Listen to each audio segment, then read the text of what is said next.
Mesdames et messieurs, bonsoir et bienvenue à cette édition. Tout de suite les titres. Cela fait 15 ans que le président Baré Ménessara a été assassiné.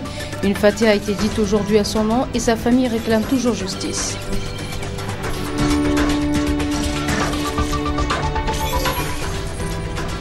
Ils sont au nombre de 11 à être décorés ce matin à la présidence. Il s'agit des membres de l'équipe qui a su mener à bien la libération des otages français.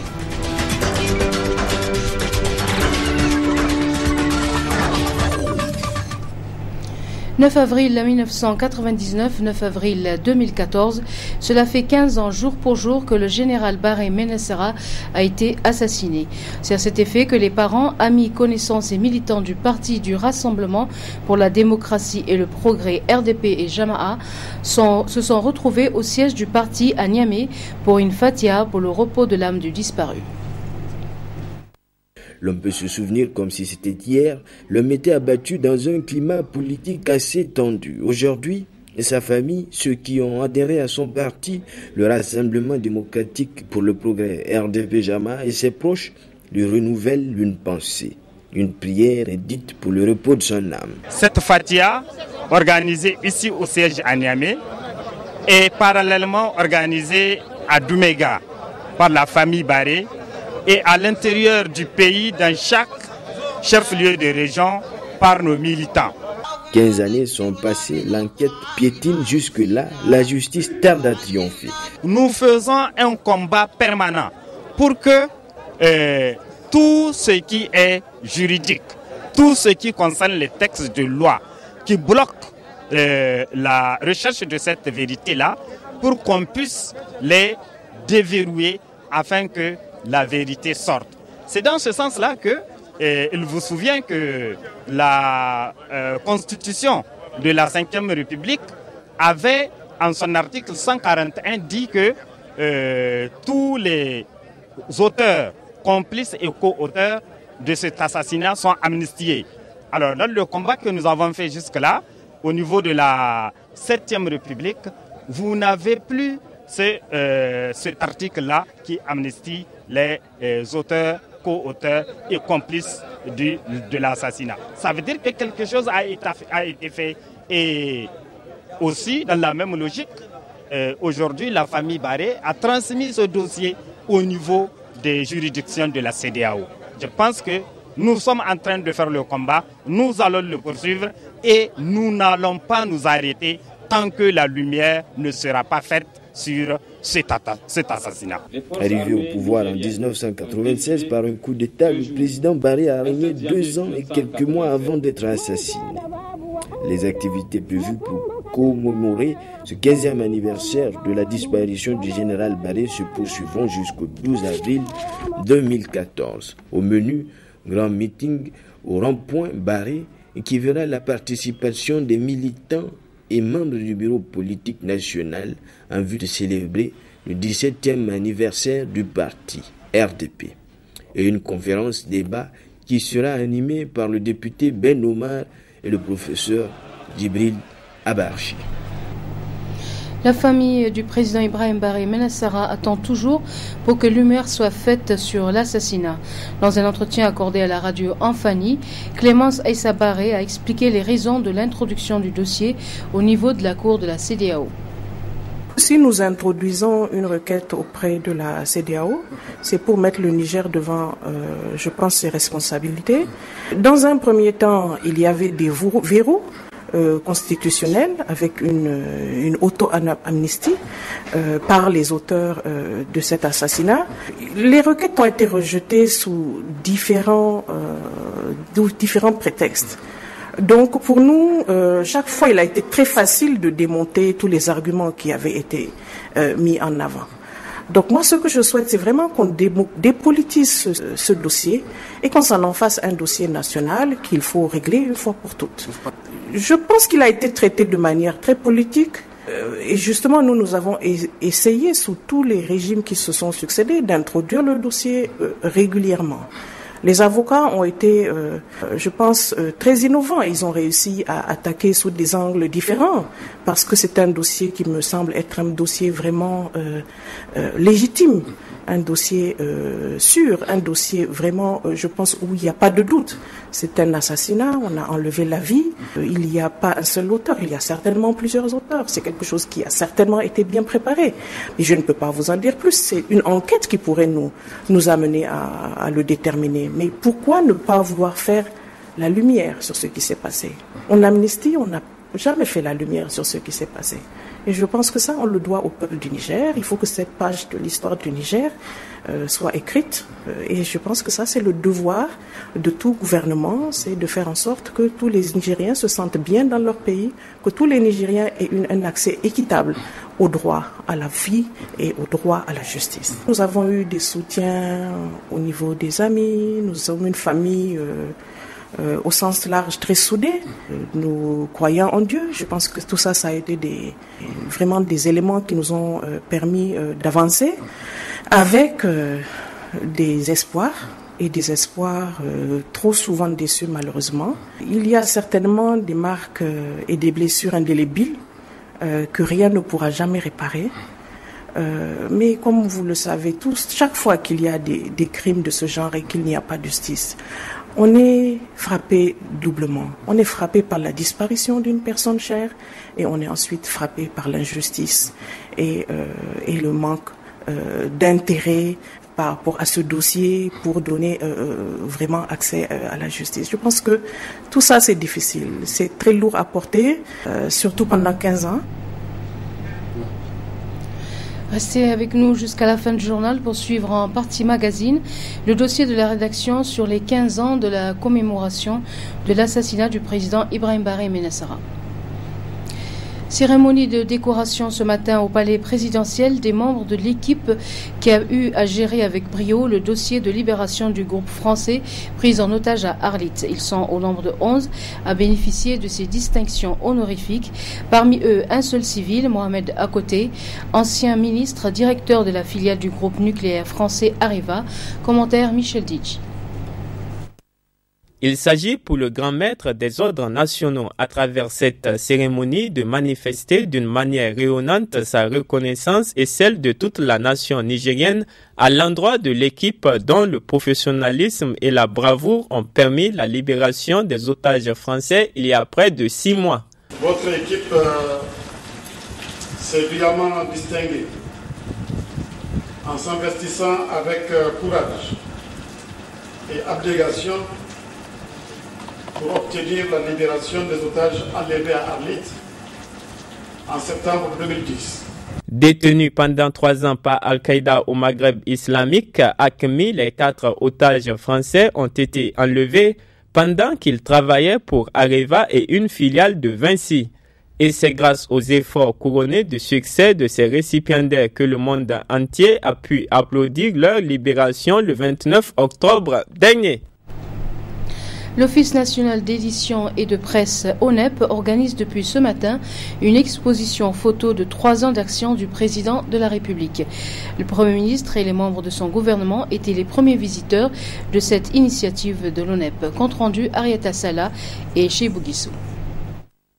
À l'occasion de la commémoration des cérémonies entrant dans le cadre de l'endroit de l'investiture du président de la République, l'Office national d'édition et de presse ONEP a organisé cette exposition photo qui retrace de façon succincte mais concrète la vision du président de la République, Issoufou Mahamadou. Dans cette salle, le président de la République avait pris des engagements et aujourd'hui, 3 ans après, nous avons ressorti les photos pour démontrer et pour prouver aux yeux du monde entier les réalisations réelles qu'a eu à exécuter son Excellence le président de la République.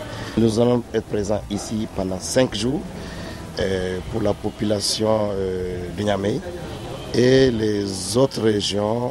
On va envoyer l'équipe qui va faire le tour de toutes les régions pour pouvoir démontrer, comme on l'a si bien dit dans l'édito du Sahel spécial que l'ONEP a organisé, le président de la République a tenu à ses promesses.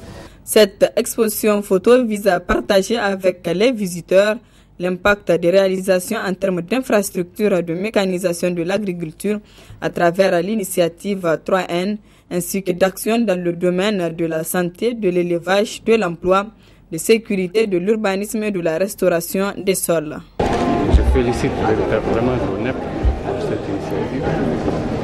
Parce que là, comme disent les Hausa, gagner à corriger.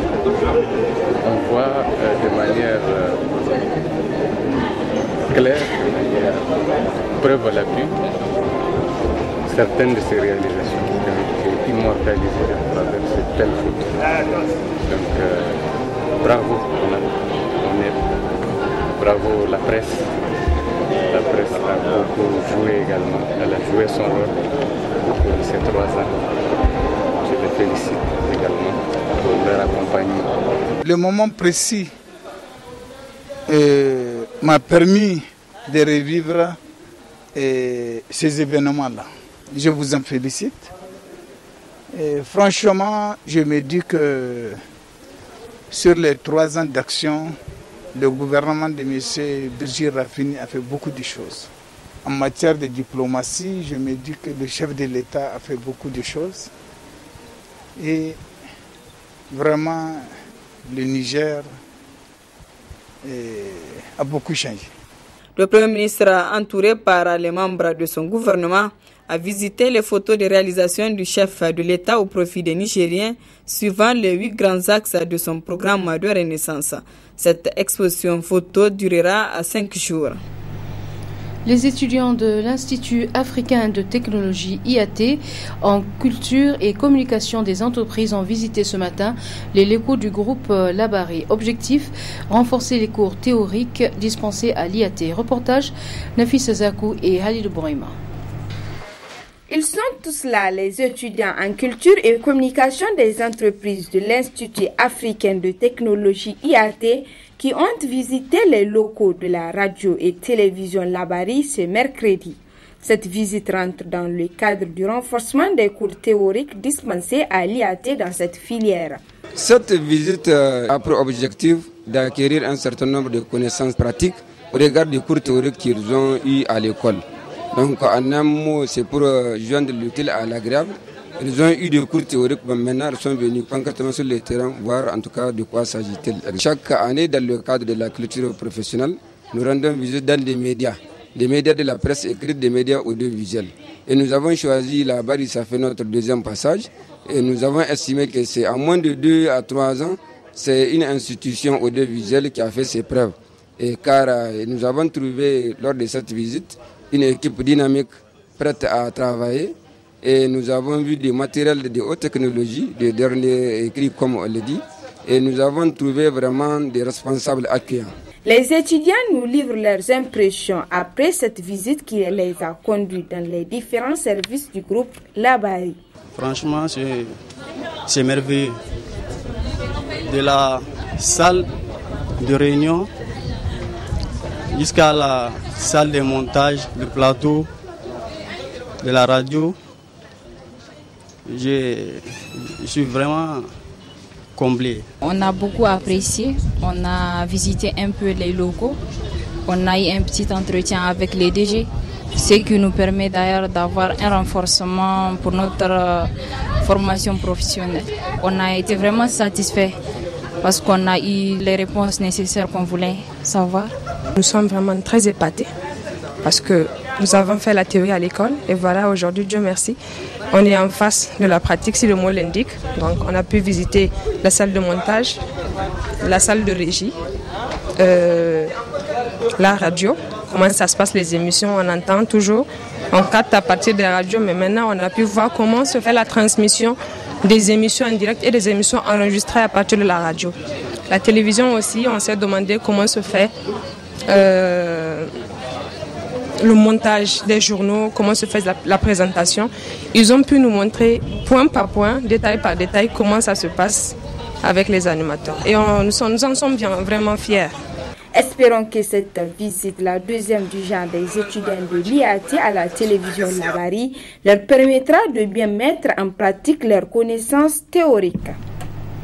Le projet PDF2 et l'ONG Vikande Nibeira ont procédé ce matin à la clôture de la formation fonctionnelle en alphabétisation et à la remise des attestations aux apprenants. Une formation de 6 mois sanctionnée par des résultats très encourageants. Compte rendu à Soumanachina et Sadoudoumi. Dans la commune rurale de Balayara, 52 apprenants sont inscrits, dont 22 jeunes âgés de 16 à 30 ans. Après 6 mois, 44 ont pu suivre le parcours de la formation et des résultats très encourageants ont été enregistrés. En lecture des textes en français, 36 apprenants lisent avec aise des textes simples, soit 82% des apprenants. En connaissance de l'écriture et de la lecture des lettres de l'alphabet en français, 91% des apprenants ont développé cette compétence. Les résultats d'un certain nombre d'apprenants nous ont particulièrement marqués. Parmi les résultats les plus marquants, celui de Adama Zangina, 59 ans. Elle a quitté l'école en classe de CI depuis 1972. Je suis née à Holobale en 1955. J'ai donc 59 ans. J'ai fréquenté le CI en 1972 avant d'être confiée à ma tante à Dosso. Parce que mes parents ne voulaient pas de l'école. Aujourd'hui, grâce à cette information de 6 mois, j'arrive bien lire et même écrire le texte simple en français en langue. Nous remercions fortement notre formateur, M. Sunnakoy Hamani. Sans oublier leurs collègues de l'ONG Vie Kandinbera. Des résultats de la formation à la grande satisfaction des organisateurs du programme. Nous sommes satisfaits, sinon très satisfaits vraiment du travail abattu par notre partenaire qui est l'ONG Vie pour cette formation en alpha fonctionnel. Et nous sommes très contents de constater qu'il y a même conseils municipaux qui ont été touchés par cette formation et également des commerçants, certains qui ne savaient pas avant lire ou tenir leur cahier de banque ou de petites caisses. Et grâce à cette formation, ils arrivent et nous l'ont prouvé tout de suite, qu'ils sont capables maintenant d'écrire et de s'échanger des messages. C'est vraiment une grosse fierté pour nous et c'est une bonne chose que la communauté soit satisfaite de ce qui a été fait. Nous avons constaté lors de nos suivis toute la motivation qui a caractérisé votre commune et ce centre. Nous avons eu les échos de toute la mobilisation du préfet, du maire et de leurs collaborateurs pour faciliter le travail ici au niveau du centre de Balayara. Nous vous exprimons toute notre reconnaissance pour cet appui qui nous a permis d'arriver à des résultats fort encourageants. Présent à cette cérémonie, le maire de la commune rurale de Balayara a prodigué des conseils aux bénéficiaires de la formation. Je vais dire à ceux qui n'ont pas d'autre chose, c'est de continuer à étudier, de ne pas laisser les papiers. Parce que les études, dès que tu les laisses, elles aussi te laissent. Donc vraiment, il faut toujours lire, il faut toujours chercher à comprendre, il faut toujours poser des questions. C'est ainsi que vous garderez pour toujours ce que vous avez appris. Cette formation en alphabétisation fonctionnelle, financée par PDF2 et exécutée par l'ONG VIE Kandinbera, vise à réduire les risques d'instabilité et accroître la résilience des communautés à l'extrémisme violent.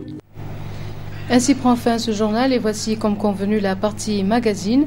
Elle est consacrée au dossier de la rédaction sur les 15 ans de l'assassinat du président Ibrahim Baré Menassara. C'est un dossier signé Issa Mayaki Hamidou. Très bonne réception et merci d'avoir choisi la Bari. Pour les détenteurs d'une certaine science occulte ou ceux qui côtoient un certain milieu mystique, pour ne pas dire mystérieux, la période a sonné. Ibrahim Baré Menassara entrait dans sa dernière année d'existence. Ces 3 ans de règne entamaient leur compte à rebours et lui-même engagé comme une sorte de course contre la montre. L'opposition lui a pas rendu en tout cas la vie facile. Je ne pense pas qu'il y ait eu un chef d'État au Niger qui a été aussi,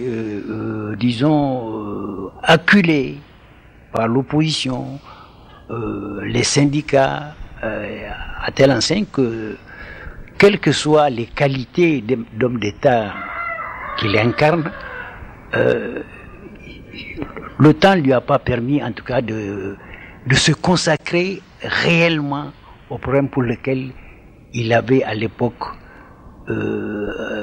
pris la décision de renverser le régime qui était en place. Tout le monde sait qu'à l'époque, le FRDD, en tout cas, ne lui rend pas la vie facile. Bon. Je pense que, en fait, il faut reconnaître le président Barré. Je ne pense pas, comme je l'ai dit, qu'il y ait eu un chef d'État qui a été acculé par l'opposition comme l'a été le président Barré. Le moment fatidique arrivait à expiration. Ainsi l'ont vu, lu et découvert les maîtres de la voyance. De ceux qui consultent la terre aux grands érudits religieux, versés dans la lecture astrale, rapprochés à l'étude des signes et à l'étoile de la personne, il n'y avait pratiquement rien à faire là-dessus. À la limite, les forces surnaturelles à invoquer pouvaient-elles adoucir sa fin tragique? Je crois que si on regarde, c'est sa destinée. Parce que il y a beaucoup de versions concernant l'assassinat de Barré. Il paraîtrait qu'une de ses grandes sœurs serait partie bien avant le coup d'État au Burkina voir une femme qui a certains dons pour sa propre pour son propre compte, parce qu'elle devait aller en Chine. Et peut-être il y avait opposition. Et c'est en ce moment que cette femme lui a dit: ah, tu as un parent officier, plutôt militaire. Il dit bon, il y a des gens qui veulent qu'il fasse un coup d'État. Mais le temps n'est pas propice. Seulement, il réussira. Mais ceux-là même qui le poussent à faire le coup d'État vont l'assassiner. Ça, c'est un cas. L'autre cas, il paraîtrait que un chef de canton aurait envoyé une mission au Nigeria auprès d'un marabout qui était influent pour les problèmes qu'il a dans son canton. Et ce marabout lui aurait dit: il y a plus urgent que l'affaire du canton. Il y a le chef de l'État qui est en péril, puisqu'ils vont l'assassiner. Mais amenez-lui ce chapelet, qu'il le mette sous son oreiller pendant 3 nuits. Après, qu'il le mette dans un objet sans que personne ne sache ce qui est dans cet objet-là, avec une certaine somme d'argent, que ce soit 1000 francs, que ce soit 500 francs, que ce soit 100 francs, qu'il me l'envoie. Le gars est revenu, il en a rendu compte, malheureusement. Barré n'a pas respecté les dires du marabout. Il a envoyé le chapelet sans le conserver dans un objet et sans en tout cas le faire accompagner de quoi que ce soit. 15 ans que le Niger traîne cette conspiration impitoyable, politico-militaire dramatique. 15 ans que le Niger crie au crime crapuleux. 15 ans que le Niger, hanté par cet assassinat horrible, attend toute la lumière. Et 15 ans, ça suffit pour dévoiler un certain nombre de réflexions.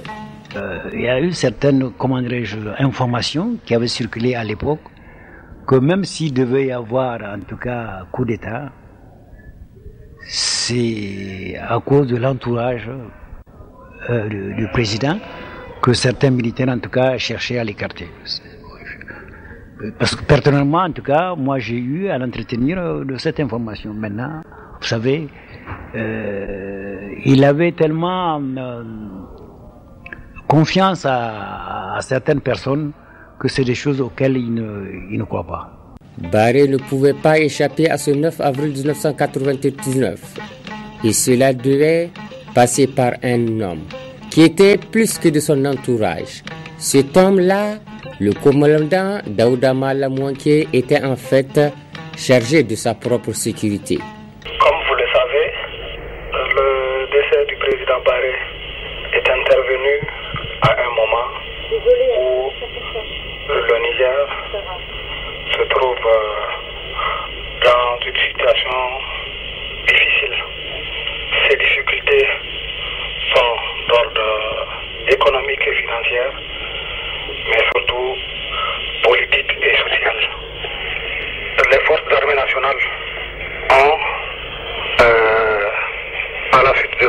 concertation avec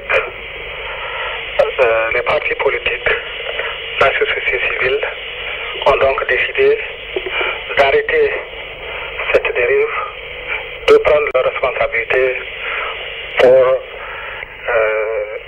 mettre le pays sur les rails. Il ne s'agit pas d'un coup d'État. Le Conseil de réconciliation nationale a été mis en place après une large consultation de toutes les couches socio-politiques du Niger. Le 15 avril 1974, lorsque le Conseil militaire suprême mettait fin au pouvoir PPNRA, Seyni Kounti s'en est-il pris à la vie du président Jori Hamani?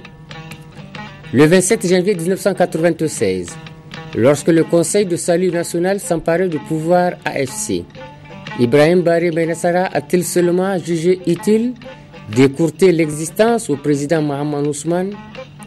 Alors, pourquoi en ce 9 avril 1999, ce fut le cas concernant le président Ibrahim Barry Menassara par Daouda Malamouanké du Conseil de réconciliation nationale?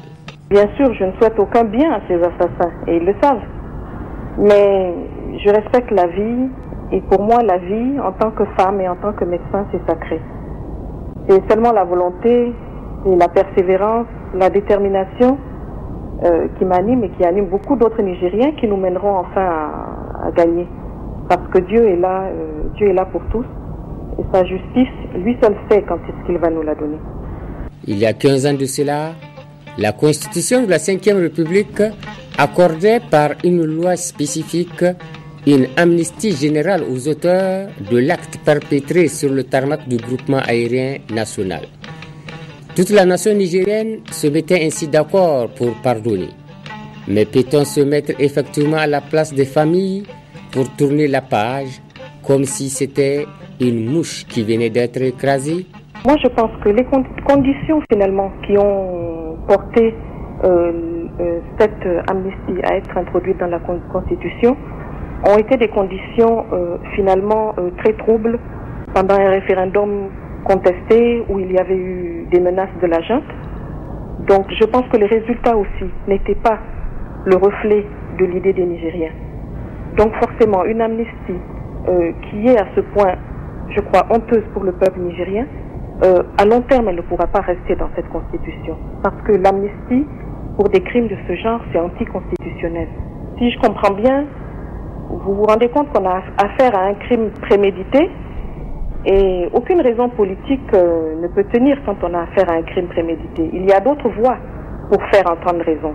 À en croire l'état d'esprit de la veuve Ibrahim Barry Menassara, 15 ans ne suffisent pas pour faire le deuil de leur regretté, car cette famille n'est disposée à le faire que lorsque justice sera faite.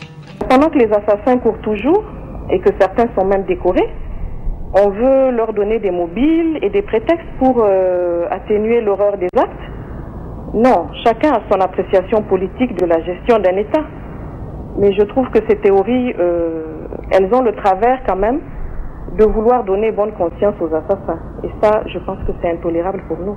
Fait troublant ou assez curieux qui ne nous échappe pas en ce 15e anniversaire, en se prononçant de la sorte que si c'était à recommencer, il n'hésiterait pas à agir de la même façon, le commandant Daouda Malamouanké oubliait ou ne savait pas qu'il venait d'heurter la sensibilité de plusieurs familles et la sanction divine suprême qui, elle, est sans appel, allait lui tomber dessus. Dieu est le juge auquel on pouvait confier sa douleur et son chagrin. Tant que nous ne connaîtrons pas les auteurs de ces crimes commis, je ne pense pas que le Niger pourra aller vers la stabilité ni vers une réconciliation quelle qu'elle soit. 5 ans, 5 mois, 5 jours après le 9 avril 1999, Daouda Malamouanké quittait quant à lui le monde des humains. 5 ans, 5 mois, 5 jours après le 9 avril 1999, Daouda Malamouanké rejoignait le monde des morts, celui auquel il ne pouvait en aucune façon échapper. 5 ans, 5 mois, 5 jours, Des chiffres assez intéressants et fort significatifs si on pouvait leur donner un sens dans l'alignement des événements tragiques du 9 avril 1999. 5 ans, 5 mois, 5 jours, des chiffres qui peuvent dévoiler bien des choses si on pouvait les lire et les rapprocher au 9 avril 1999. Mais cela, laissons-le à ceux qui en ont la maîtrise et la science de le décrypter.